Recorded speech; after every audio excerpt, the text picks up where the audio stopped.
بسم اللہ الرحمن الرحیم۔ السلام علیکم دوستو، رحمت ٹی وی کی طرف سے میں آپ کو سورہ یاسین کے فضائل سناؤں گا۔ اگر کوئی شخص اس سورت کو بعد نماز فجر ایک مرتبہ روزانہ پڑھنے کا معمول بنا لے تو وہ بہت جلد لوگوں میں ہر دل عزیز ہو جائے گا۔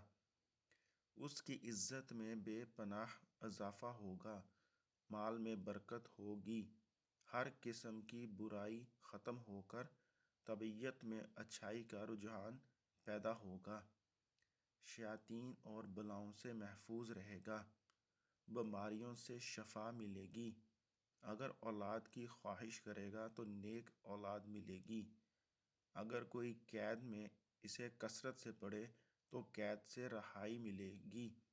غرض یہ کہ سورہ یاسین کو پڑھنے کے بعد جو خواہش دل میں لائے گا، پروردگار اسے اپنی رحمت سے پورا کرے گا۔ اللہ تعالیٰ مجھے اور آپ کو عمل کرنے کی توفیق عطا فرمائے۔